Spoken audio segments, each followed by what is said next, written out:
رأس المال، ديكتاتورية رأس المال. أما تحكم وتقيم حكومة وتقول أنا عايزة تقيم اشتراكية، مين يصدق الكلام ده؟ إزاي رأس المال يقيم اشتراكية؟ إزاي الشركة الخماسية تقيم اشتراكية؟ إزاي أعوان الاستعمار يقيموا اشتراكية؟ إزاي المستغلين يقيموا اشتراكية؟ اللي بينادوا بالوحدة العربية، ومين بيعاونهم اللي بينادوا بالوحدة العربية؟ إسرائيل، الأردن، تركيا، جواتيمالا، فرموزا، شانغهاي شيك. جواتيمالا طبعا شركة الفواكه المتحدة الاحتكارية في جواتيمالا بتؤيد الشركة الخماسية الاحتكارية في دمشق.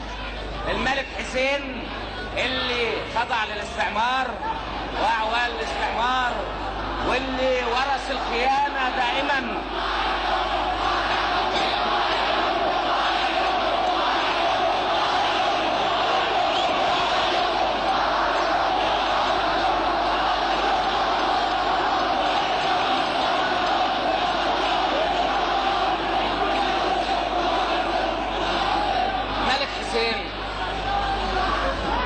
لما بيؤيد هذه الحركة الانفصالية الرجعية من أول وقت، ده معناه إيه؟ إيه معنى هذا التأييد؟ معنى هذا التأييد أن الخط الذي تتخذه هذه الحركة الرجعية الانفصالية هو خط الملك حسين. أما بنشوف هذا الكلام وبنشوف هذه الصور، بنرجع للماضي لشهر فبراير، شهر رمضان، أما الملك حسين بعت رسالة وقال إنه بيستوحي من شهر رمضان المبارك الكلام اللي بيكتبه في الرسالة، وإنه تاب إلى الله، وإنه يعود إلى الحظيرة العربية، وإنه يطلب مهادنة عربية. إحنا صدقنا هذا الكلام، صدقنا هذا القول. وانا يا اخواني اما النهارده اقول لكم ان احنا خدعنا في هذا الوقت، اما اقول لكم ان احنا خدعنا في هذا الوقت، واننا النهارده بتصور الاهداف والاغراض اللي كانت وراء هذه الرساله، وانها كانت اهداف خادعه، كانت اهداف الغرض منها الانقضاض على جمهوريتنا وعلى قوميتنا وتسليمها للاستعمار. أندم على أني صدقت، ولكن المؤمن يخدع، كل مؤمن خدع. الصحابة في أول الإسلام خدعوا، الأمة الإسلامية خدعت، ولكن النصر كان دائما للمؤمنين الذين استطاعوا أن يأخذوا من الدرس عظة وعبرة. ونحن أيها الإخوة نأخذ من هذه الدروس عظة وعبرة. أيها الإخوة المواطنون، النهاردة قبل ما أجيلكم النهاردة، إيه اللي سمعته؟ إيه أخبار سوريا؟ إيه أخبار حلب؟ إيه أخبار دمشق؟ إيه أخبار دير الزور؟ إيه اللي بيعمله الشعب السوري؟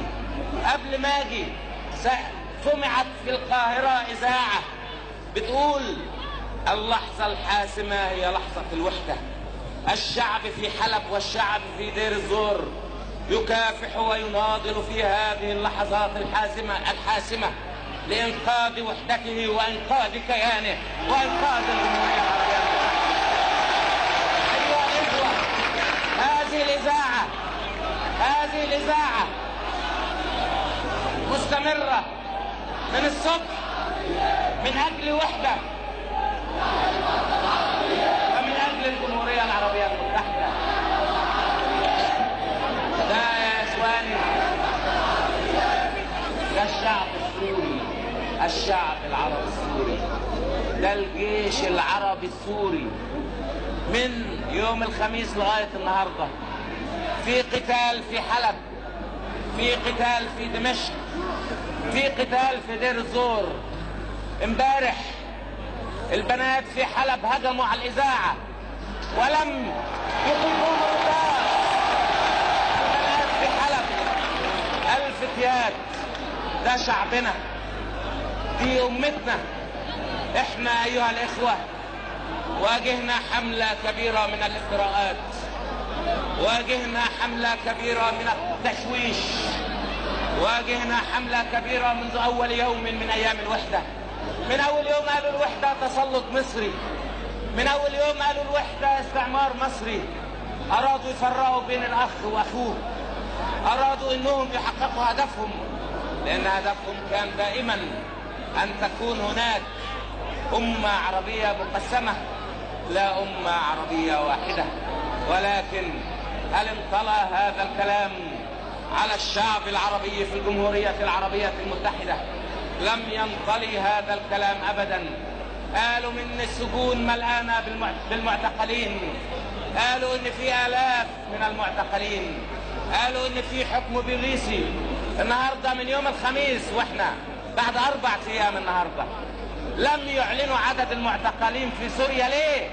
عدد المعتقلين في سوريا كان 95 معتقل، 70 شيوعيين و25 قوميين سوريين وبعض المرشديين.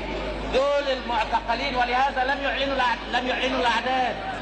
قالوا ان في آلاف مؤلفة، قطعا لم يعلنوا لانهم وجدوا ان عدد المعتقلين اقل من 100. الشعب السوري ما كانش بيأيد الوحدة بالمعتقلات،